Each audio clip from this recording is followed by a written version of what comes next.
Luar Negeri 2019 sampai 2020 dan BEM NTMI Jatim kali ini yaitu aktif organisasi. Mungkin kepada yang kedua saya persilakan kepada Mas Dio.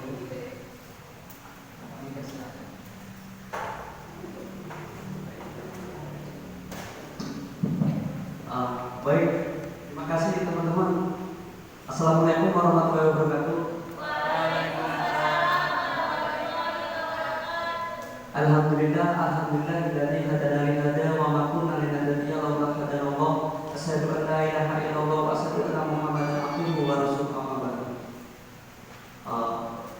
Begini, terima kasih untuk teman-teman yang sudah mengikuti masa ta'aruf komisariat ITBM.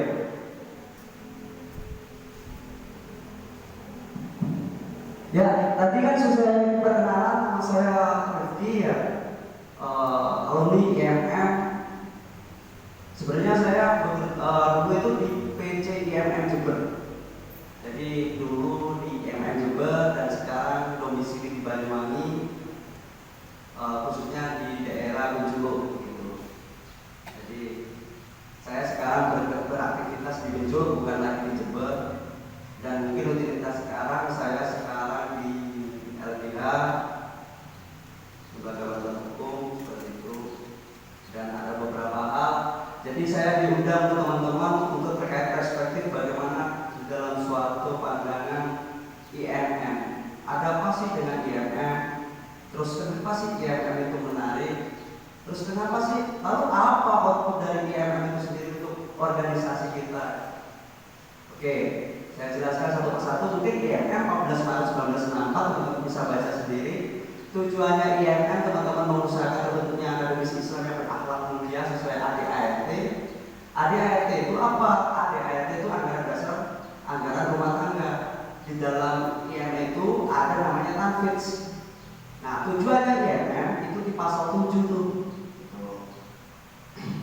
Lalu kalau mau masalah IMM, kenapa kok IMM pakai jas merah? Dulu awal saya itu ditanya sama senior saya, Dev, kamu ikut IMM karena apa? Saya pengen punya jas saya itu merah. Kok menarik IMM itu kok jasnya merah gitu? Saya pengen pakai tuh jas merah di kampus saya sendiri, karena kampus saya jasnya bukan merah tapi biru. Jadi makanya saya pakai, ingin mainnya masuk di IMM dan ngomong masalah jas merah. Terus lagi bersinggungan, kamu nggak khawatir kalau IMM kamu dimuhammadiyahkan? Terus apa bedanya? Terus saya tanya, enggak, emang kenapa? Loh iya, kenapa kamu pilih ngomong masalah IMM dimuhammadiyahkan dan lain-lainnya? Loh, Muhammadiyah itu organisasi, bukan ngomong masalah Islam. Loh, kita Islamnya sama, Sunni, bukan Syiah. Kan gitu. Ngomong masalah Ahlussunnah wal Jamaah, ya kita juga aswaja Ahlussunnah wal Jamaah. Apa yang membedakan kita dengan yang lain? Cuma apa? Hanya organisasinya aja yang beda. Tujuannya sama, ibaratnya tujuannya sama, realnya aja yang beda gitu. Nah, kalau ngomong masalah IMM lagi, di dalam IMM itu nanti ada stratanya. Teman-teman harus mengikuti DAD. Setelah DAD, Darul Arqam Dasar, teman-teman bisa mengikuti Darul Arqam Media. Itu dalam lingkup nasional bisa di situ. Nah, itu untuk kepengurusan di cabang. Kalian harus di DAM. Nah, DAM cakupannya juga luas. Bukan lagi ngomong masalah Darul Arqam Dasar terkait tentang wilayah dan lokalisme tentang peradilan, enggak. Nanti kalian di DAM itu kalian analisis publik dalam segi pemerintahan, ekonomi, dan sosial maupun politik. Jadi kalian memang benar-benar dihabisi di situ terkait advokasi bagaimana kalian menjadi sejatinya manusia. Artinya apa? Dalam suatu organisasi kita mengedepankan yang namanya memanusiakan manusia. Nah, arti memanusiakan manusia itu sendiri bagaimana sih gitu? Bukan hanya akal dan pikiran kita yang terpenuhi, tapi isi perut kita juga terpenuhi. Makanya kan kesejahteraan yang paling sejati, yang paling hakiki adalah ketika pikiran kita selesai ngomong masalah organisasi, kita bisa menata masa depan kita bagaimana caranya. lalu isi perut kita juga bisa terisi dengan kesejahteraan dan kemakmuran. Makanya suatu ideologi manapun itu tidak akan pernah namanya tercapai. Begitu teman-teman. Ideologi kita ngomong ideologi Pancasila nih, negara kita ideologinya Pancasila. Sampai omejen, sampai kiamat kita nggak akan mencapai namanya ideologi Pancasila. Kenapa? Karena itu hanyalah suatu harapan. Kalau harapan, suatu keinginan itu ibaratnya kita disuruh berikhtiar, habis itu kita sudah mendapatkannya. Terus apa yang berikhtiar kita lagi? Apa yang kita usahakan lagi? Kalau sudah dicapai. Makanya suatu ideologi besar dunia itu tidak akan mungkin tercapai. Ibaratnya adalah dengan dibuat harapan. Sama saja sama teman-teman. Teman-teman punya planning ke depan, apa yang sudah bekerja berapa orang di sini? Ada yang sudah bekerja? Enggak. Ya udah. Ya udah aku kesel aku. Jadi di dalam suatu dunia kerja sendiri, kalian nanti akan di-training juga bagaimana kalian memarjinalkan suatu paham dalam suatu perspektif dunia kerja, dan kalian bagaimana teknik lobbying di dalam suatu dunia kerja nanti kalian. Yang pertama, kalian bukan hanya dituntut secara ilmu, bukan hanya dituntut secara administratif dalam segi ijazah, tetapi kalian adalah teknik relasi dan lobbying. Ada dua tuh. Kalau kita saya ngomong bahasa kasarnya adalah apa? Orang dalam itu bahasa kasar. Tapi kita mengedepankan bagaimana kita itu punya tahap perpikiran dan punya gerakan yang sifatnya maju, progresif. Ada nilai tawar terhadap diri kita sendiri. Nilai tawarmu apa? Ijazahmu ITB, bro. Misalnya kayak gitu. Lu pada kalau dibanding sama UGM jauh gedungnya, tetapi there is my personality beda. Kalau kalian semua tingkatin kualitas semua.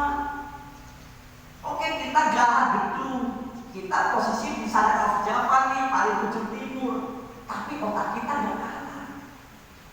Itu bagaimana caranya? Itu di organisasi kalian bersungguh-sungguh. Nilai tawar adalah hal yang paling murah dalam suatu perspektif pekerjaan, dalam dunia kemasyarakatan, dalam segi kemasyarakatan ataupun dalam lingkungan kampus. Gitu. Jadi saya ingin paham teman-teman, kalau berorganisasi itu gak saklek kok, gitu. Karena bisa bagaimana kalian bisa mencela dalam arti mengkritisi. Kritik itu adalah solusi, saya tekankan lagi. Ketika kalian mengkritisi nanti kakak-kakak kalian, dia tidak akan konyol kalau kakak kalian itu menanyai, solusinya apa nih? Terus kalau kamu mengkritik saya, solusinya apa? Karena kritik itu udah solusi. Contoh nih, mungkin Mas Adam misalnya. Mas Adam naik sepeda motor, di belakang ada saya, dan ban bocor. Jadi situ. Setelah itu ada ngomong ke saya, terus kalau ban saya bocor gimana Mas? Yuk tembelan nggak tahu kan gitu. 200 meter, terus tembelnya gimana Mas? Terus tak jelasin lagi, tembelnya 200 meter, kamu belok kiri, di situ ada tabel ban, suruh tuh tembel ban, masa kayak gitu? Kan enggak. Kalau kalian pakai namanya innovation, artinya menunjukkan alat kritis, kalian akan ngomong masalah, oh iya, ibarat ban saya udah bocor, berarti saya harus menambah. Bagaimana caranya saya menemukan tambal ban? Sama seperti itu. Makanya teman-teman harus paham juga bagaimana kalian bisa mengkritisi diri kalian sendiri. Artinya apa? Berdamai atas dirimu sendiri itu perlu. Berdamai atas kekuranganmu itu juga perlu. Baru kalian akan ngomong bagaimana nanti ke depan kalian menatah kalian, bagaimana kalian bisa menghidupi diri kalian, bagaimana kalian bisa berguna untuk keluarga kalian, dan bagaimana kalian bisa berguna untuk masyarakat kalian. Itu penting di situ. Kuliah, aku cari ilmu di kuliah, bullshit, kuliah itu tak dapat ilmu semua. Aku gak dapat apa-apa kalau kuliah.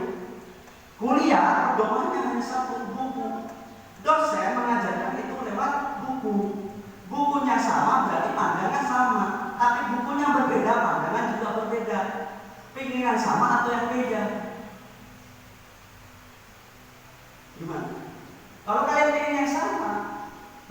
kalian itu bisa atur dalam kondisi diri kalian. Makanya cari yang beda. Bukunya dosen ada buku misalnya ini nih, si A. Kalian cari referensi yang lain selain si A dan si B. Karena buku itu adalah sumber dari segala ilmu. Kalau kalian nggak kuliah, kalau misalnya kuliah, kalian sekedar kuliah, ya nggak apa-apa. Tapi kalian aktifkan dalam segi buku kalian. Intinya saya apa? Saya ingin tekankan teman-teman. Kalian bukan 80% kalian ilmu itu tidak dapatkan di kuliah. Hanya 20-30% kalian hanya mendapatkan ilmu itu di kuliah. Setelahnya apa? Kalian sudah ijazah. Terus 70-nya, 70-80 kemana mas? Keluar, cari ilmu. Ilmunya gimana caranya? Kalau kamu ingin cari bagaimana caranya ngomong kesederhanaan dan kalian bagaimana untuk menentukan rasa cukup, kumpul orang bicara. Iya, rasa cukupnya orang bicara itu sangat tinggi. Saya salut sama mereka. Kumpul orang bicara 20.000, kadang besok dapat 20.000, kadang sehari gak dapat apa-apa. Tapi apa? Dia tetap tersenyum. Kadang dia sampai tidur di becaknya, ya. Artinya apa? Mereka itu ibaratnya gini. Oh iya dah, apa katanya besok? Aku yang penting bersih kayak gini ya, udah kayak gini gak bisa dirubah lagi. Berarti apa? Rasa syukurnya dan rasanya, alhamdulillah sebenarnya itu orang rezeki kan. Itulah maksudnya nilainya. Artinya kalau kalian ingin ilmu yang lain dan lainnya, terjun ke masyarakat. Jurusan kalian hanya sebagai pedoman kalian untuk akreditasi, ijazah. Prakteknya apa kalian bisa mampu? Teori sama praktek itu beda jauh nanti teman-teman. Kalian bisa eksploitasi diri kalian ke lapangan. Caranya bagaimana? Caranya adalah berorganisasi dulu. Gitu.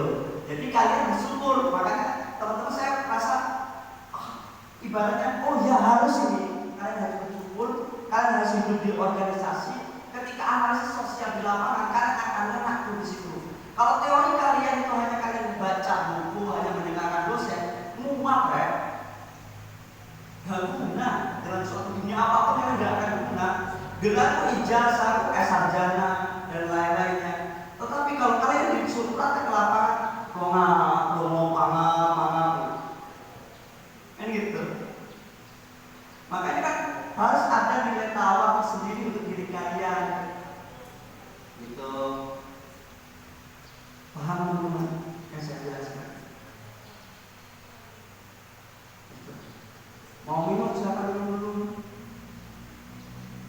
Kalau mau makan silakan makan dulu. Gak apa-apa silakan. Gak usah terlalu formal juga. Saya ingin teman-teman untuk enjoy. Ya udah, kalian nyerap aja apa yang misalnya yang saya omongin ini bisa masuk ya silakan. Kalau misalnya ini, oh mas saya bersinggungan dengan pemikiran yang sama ini, ya gak apa-apa. Aku gak bisa mendoktrin kalian harus gini. Enggak. Karena kalian itu punya akal. Nah akal kalian itu bebas kalian adalah berekspresi bagaimana kalian menangkap peluang dalam suatu kondisi sosial. Gitu. Makanya kan kalau organisasi itu kan artinya berkumpul dan berkelompok dalam suatu bentuk struktural dengan tujuan dan visi yang disepakati untuk mencapai apa yang dimaksud dengan sesuai apa yang dibentuk organisasi tersebut.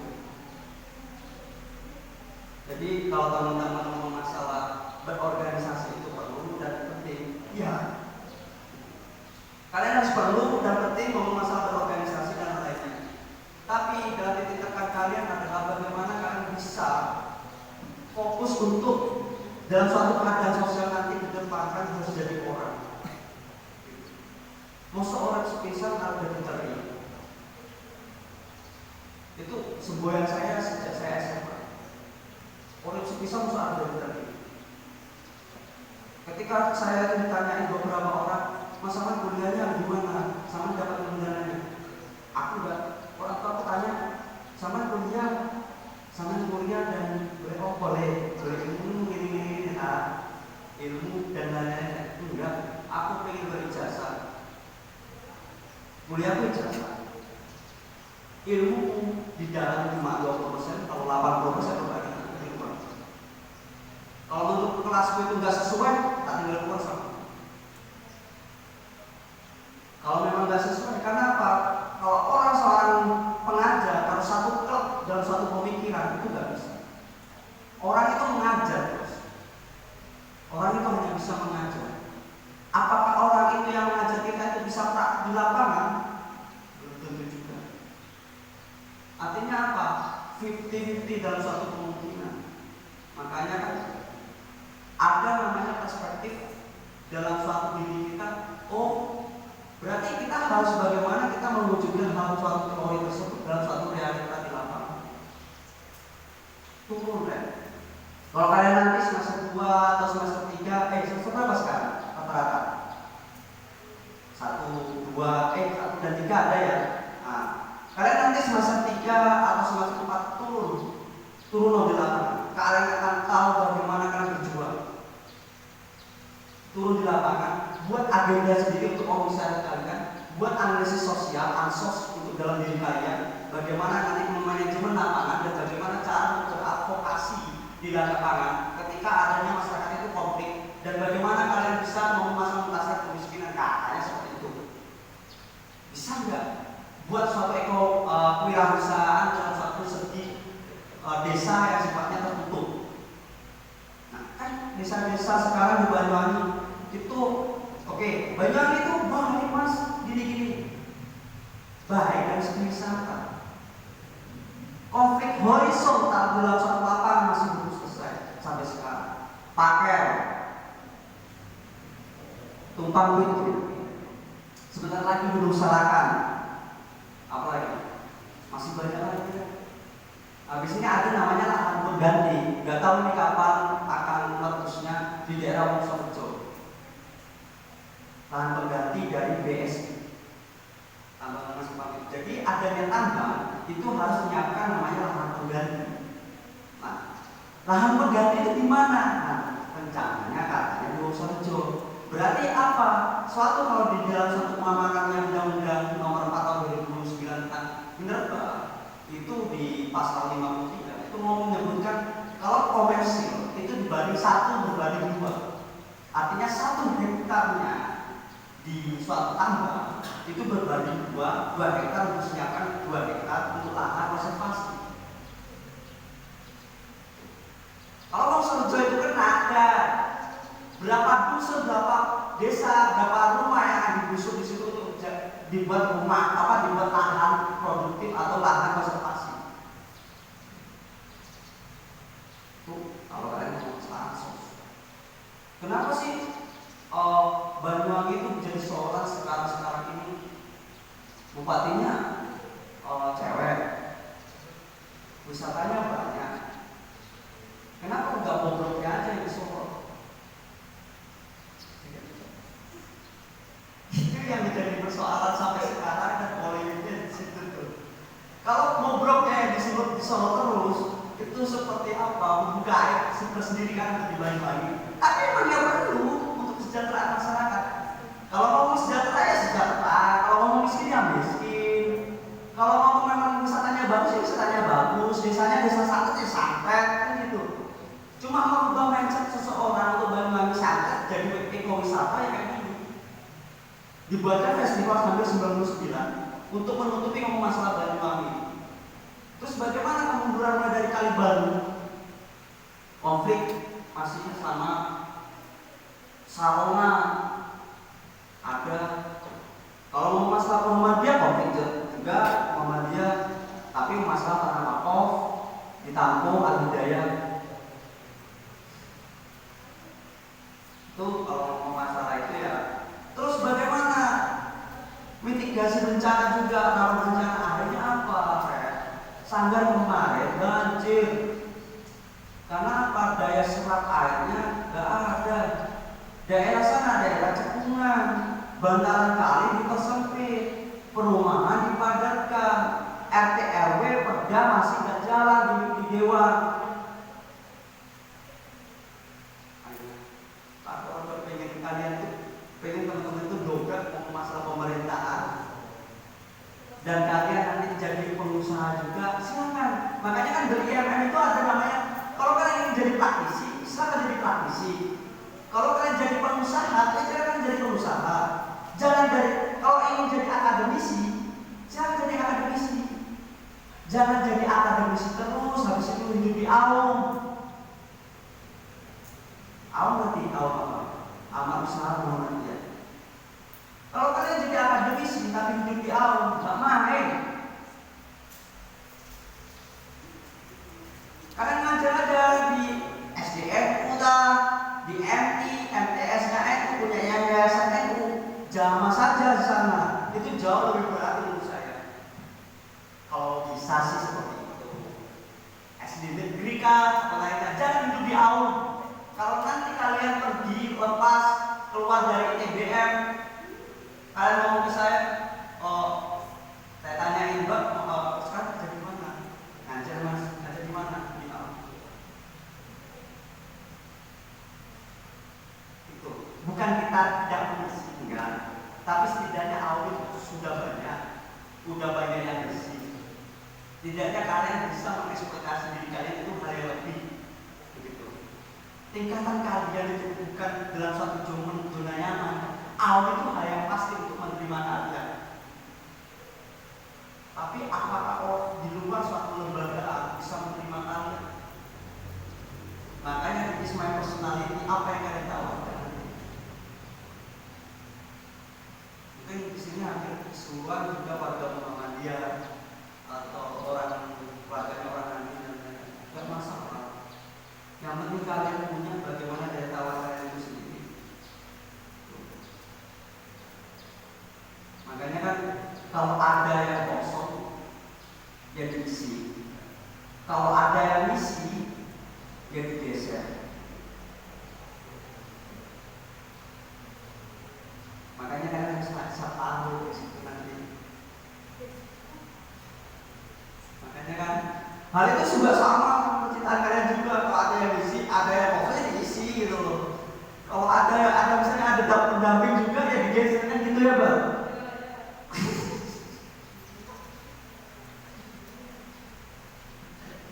Oh iya. Jadi gitu teman-teman. Mungkin nanti teman-teman. Jadi ini debat ini nanti untuk digunakan kita untuk tanya jawab dan lainnya ya. Kalau untuk yang saya sampaikan seperti itu, mungkin teman-teman bisa nanti tanya jawab dan dipandu oleh moderator, begitu saja.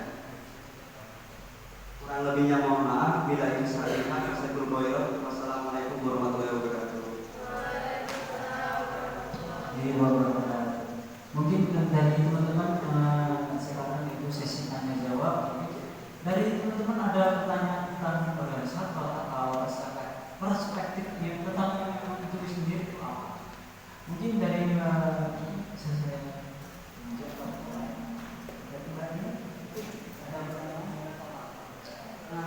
mungkin boleh saya tanya. Kalau jurusannya tentang apa? Keperawatan. Kalau keperawatan itu berhubungan nggak sih kalau ke organisasi? Nggak ada.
SMA di Klaten.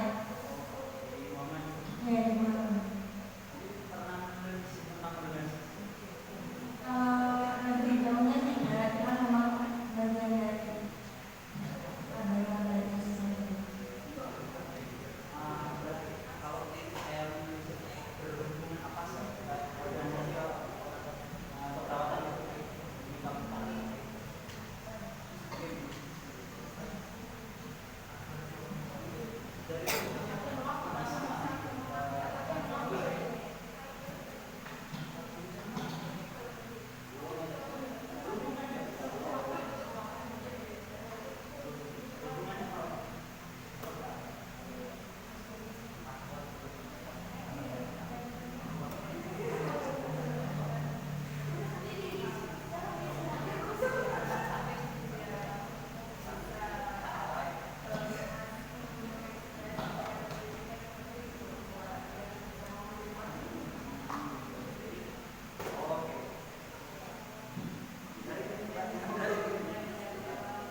organisasi sendiri.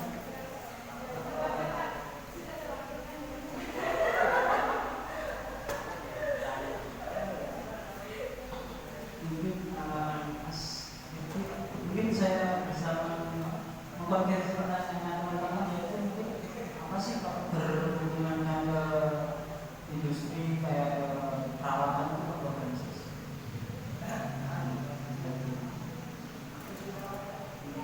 Perspektifnya ke lapangan itu harus seperti apa?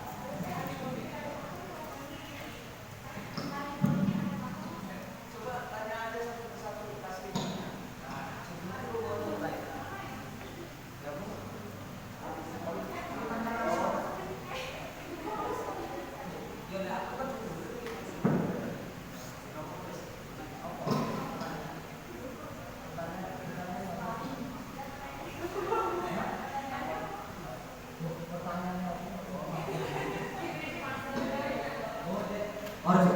Tujuan organisasi di dunia pekerjaan sebenarnya itu kan apa ya? Organisasi itu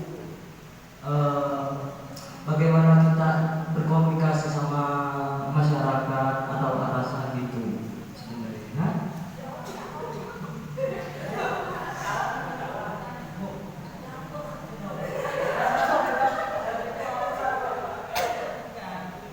Kita kan sering diskusi. Nah, kalau ada pertanyaan nanti bisa cari ke nanti dijawab sama dari dulu yang lain apa namanya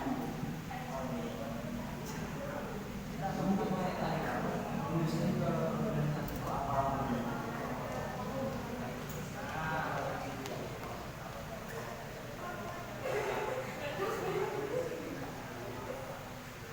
perkenalan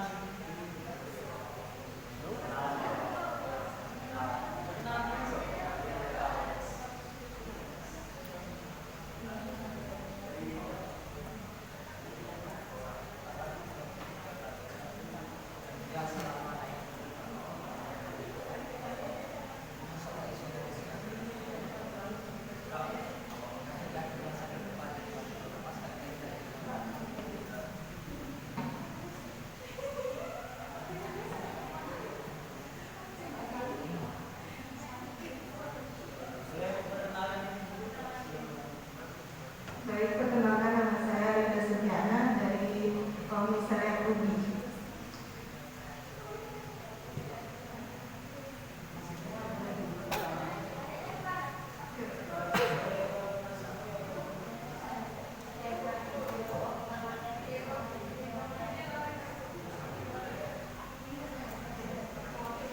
Baik, saya ingin bertanya ke pemateri. Jadi kan gini Kak, saya dari jurusan matematika yang saya tahu kami dari SMA itu memang di jurusan IPA itu emang agak sedikit dari ikut organisasi. Mungkin ada solusi kenapa biar ada nggak ada nyambungnya kalau antara matematika dan organisasi ini nggak ada sambungannya, kecuali kalau kita ingin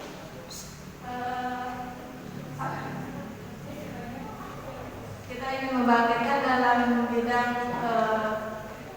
komunikasi gitu aja sih. Gimana solusinya biar jurusan matematika ini bisa juga berkecimpung dalam organisasi.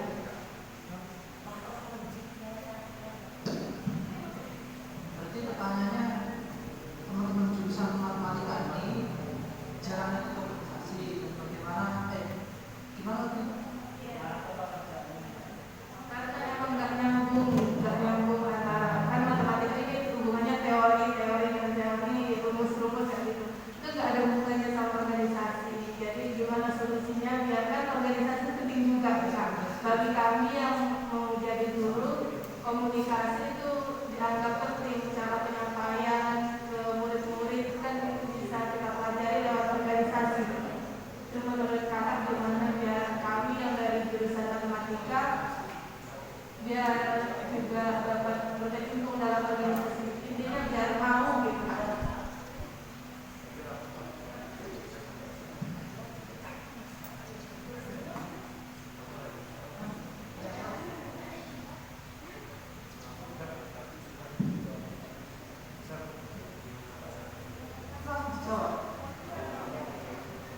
Jadi sampai kan sudah matematika kan? Saya rasa pernah saya diskusikan pada teman-teman bahwasanya proyek terbesar pada abad ini adalah proyek penyadaran seperti apa kesadaran SDM. Jadi dalam suatu pekerjaan kemudian kita tidak diimbangi yang pertama public speaking, itu semua apapun itu pasti membutuhkan public speaking yang bagus, baik itu guru, teknik, hukum, apapun itu.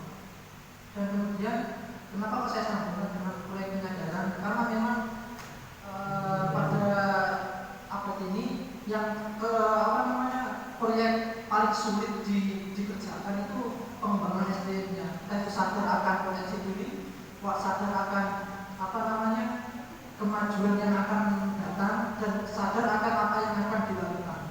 Dan kemudian ketika sadar bahwasanya saya butuh sebuah skill, soft skill public speaking dan soft skill manajemen SDM, itu pasti mereka sadar dengan membawa pentingnya organisasi. Dan di organisasi lah kita semua belajar di sini, entah itu public speaking, manajemen SDM, dan kemudian kita berbicara logika. Jadi pernah suatu ketika adik saya adalah jurusan matematika, dan kemudian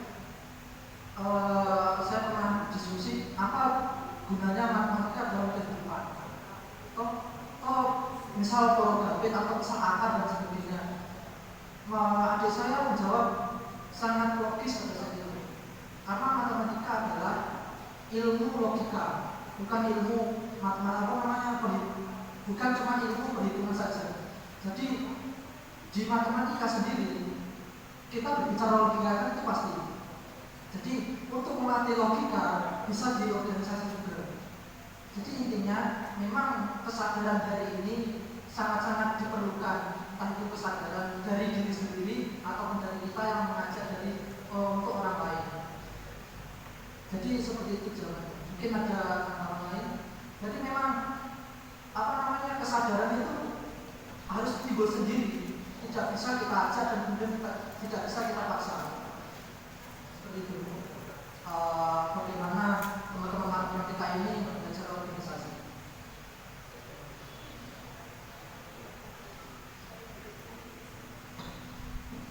Baik, terima kasih sudah puas sama jawabannya.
Artinya kalau di dalam suatu jenengan nanti ketika kerja juga, karena jenengan juga akan bisa gunakan bagaimana ilmu logika kalian untuk hal yang pasti tersebut.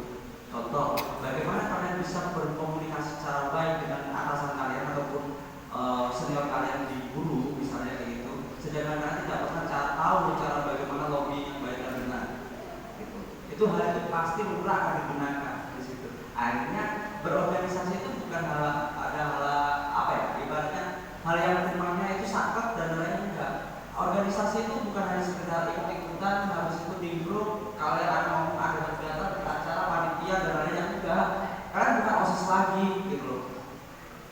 Kalian bukan OSIS lagi, tapi bagaimana mengasah otak kalian untuk maju ke depan dan bagaimana mental kalian itu terbangun di situ. Manfaatnya adalah hal itu yang sama yang disampaikan tadi, yang saya sampaikan tadi. Manfaatnya adalah membangun bagaimana kalian logika kalian bisa bermain di situ. Kalau 1 tambah 1, kalau misalnya kita untuk di dalam satu prodi matematika, hal yang pasti adalah 1 tambah 1 sama dengan 2. Bisakah kalian bisa berpikir 1 tambah 1 bisa 11? Bisakah 1 tambah 1 itu ada 17 dan 1 tambah 1 itu ada 32? Itulah orang organisasi. Tuh. Artinya hal yang tidak mungkin menjadi mungkin dan hal yang pasti menjadi tidak pasti dan tidak pasti itu menjadi kepastian yang paling sejati. Itu mau masuk organisasi itu. Tapi tidak ada yang mutlak, sifatnya adalah apa? Ini ada improve tersendiri. Makanya kan di dalam suatu bahasa teknik saya pinjam kata-kata teknik itu begini. Ada motion dan movement. Gerakan itu ada motion dan movement. Kalau motion itu adalah gerakan acak. Acak ya. Jadi dalam suatu pola pikir kan ada acak. Nanti kemana ya. Tapi dalam tataran IMM, gerakan kalian adalah movement, artinya sesuai dengan vektor. Sesuai dengan vektor itu ada tujuan. Nah, tujuannya organisasi kalian gapai, tujuan kalian juga berkeinginan bagaimana kalian mentalitas kalian dan jiwa kalian terbangun dan bagaimana kalian nanti di dunia kerja kalian bisa diterima dan tawar kalian itu punya daya tawar lebih di situ. Makanya kan pertama, kalau kalian mau masalah jadi kader yang militansi dalam hal apapun, itu ada riset saya sendiri. Hanya ada 2. Pertama, dia merasa miskin ilmu. Kalau yang kedua adalah dia itu merasa miskin harta. Kalau kalian sudah merasa miskin ilmu, berarti kalian akan haus akan ilmu kalian. Gak mau masalah gedung dan disekat dengan kelas, selesai itu kalian pulang dan lain-lainnya dan lain-lain. Bukan seperti itu. Berarti ilmu kalian ada di mana-mana. Nongki sambil nongki kalian mau masalah usaha sama teman-teman di kafe dan lainnya, kalian mau masalah usaha dan lainnya. Itu ilmu secara tidak langsung. Seperti itu. Terus yang kedua ada miskin harta. Kalau kalian sudah merasa miskin harta kalian sudah mau masalah aku berarti kalian saat ini memang belum bertuwe. Tapi suatu saat kalian akan posisinya bagaimana kalian bisa menanyakan pikiran kalian dan perut kalian. Itu. Saatnya ada 2. Kalian harus merasa miskin ilmu. Terus yang kedua, kalian harus merasa miskin harta. Supaya apa? Nanti kalian akan menjadi orang yang lebih baik. Begitu. Itu syarat organisasi. Makanya hati-hati sama orang organisasi yang punya pemikiran seperti itu. Kalau dia sudah merasa miskin ilmu, habis dalam segi apapun dulu. Oke, ngomong masalah filsafat nih, ada Plato, ada Socrates, ada Plato, ada Aristoteles, ada Renaissance. Zaman Renaissance habis itu ada namanya Hegelian sama komunisme yang dikelompokkan oleh Karl Marx sampai lain-lain. Habis kalau ngomong masalah itu. Ideologi, misalnya ngomong masalah IMM itu ada 3 buku tuh, ideologi kaum merah, sendal merah, kalian yang dipersoalkan. Kalau mau masalah ideologi Muhammadiyah, ada ideologi Muhammadiyah yang dalam satu pengarangnya Haidar Nasir, di situ ada ngomong masalah Ejawata ideologi Muhammadiyah. Kalau kalian politik pemikiran barat, kalian mau masalah Protestan, Katolik bisa di situ. Perjanjian lama, perjanjian baru ada di semua di situ buku. Kalau kalian mau masalah Cina sekarang, kenapa Cina sekarang bisa berhasil? Karena SDM-nya dituntut untuk berpola berpikir untuk maju. Dibenahi dulu SDM-nya, baru bagaimana dia berpikir secara maju. Bukannya pahamnya itu komunis mas? Iya, pahamnya komunis, tapi gerakannya adalah kapitalis. Dalamnya komunisme dalam suatu pemerintahan. Makanya pendirinya dulu, father-fathernya dalam suatu pemahaman paham komunis di Cina yaitu Mao Zedong. Kalau kalian mau masalah Rusia, dulu ada namanya Uni Soviet tuh. Kalau pendirinya namanya ada Lenin, ada Stalin, begitu. Baru ngomong masalah Vladimir Putin ini dulunya dari mana? Kan bisa berbeda di situ teman-teman.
Baik teman-teman, saya lanjut ya. Artinya buku itu cukup luas gitu. Teman-teman bisa belajar buku dari segala apapun aspek, dan kalian sosial, kalian bisa mengimplementasikan dalam kondisi sosial di lapangan. Karena buku itu tumbuhnya dalam pikiran dan berkembangnya itu dalam diskusi. Buku. Kalau kalian membaca buku tapi kalian tidak berdiskusi, sama saja juga muak. Begitu. Makanya buku itu tumbuh dalam pikiran dan berkembang dalam diskusi. Nah, mungkin teman-teman kalian ikut organisasi, kalian nanti ikuti ketentuannya bagaimana. Berorganisasi itu mengasihkan sebenarnya, enggak terlalu meminta terlalu gini enggak. Kalau kalian enjoy dengan kebutuhan kalian, kalau kalian ingin bagaimana mengubah diri kalian, ya silakan kalian berorganisasi dengan baik dan kalian ikuti. Kalau ada acara kalian ikuti, kalau tidak ada acara ya kalian buat sendiri. Jangan nunggu. Pertama, karena pimpinan komisariat itu punya tanggung jawab lebih. Karena pimpinan komisariat nanti, kalian kalau sudah di pimpinan komisariat dan kalian punya adik-adik di bawah nih, pertama kalian harus mengayomi. Yang kedua, kalian harus transfer value. Transfer value-nya adalah akademik maupun non-akademik. Terus yang ketiga apa? Suri tauladan.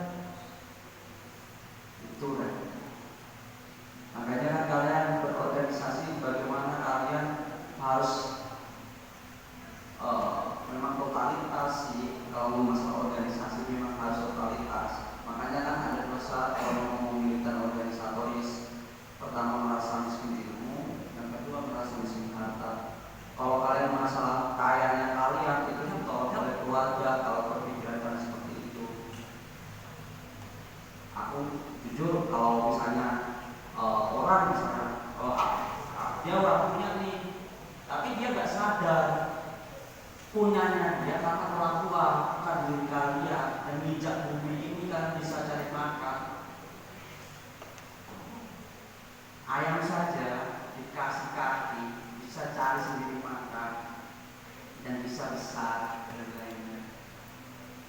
Masa kalian yang dimodalkan akal, pikiran dan lain tidak bisa mencari rezeki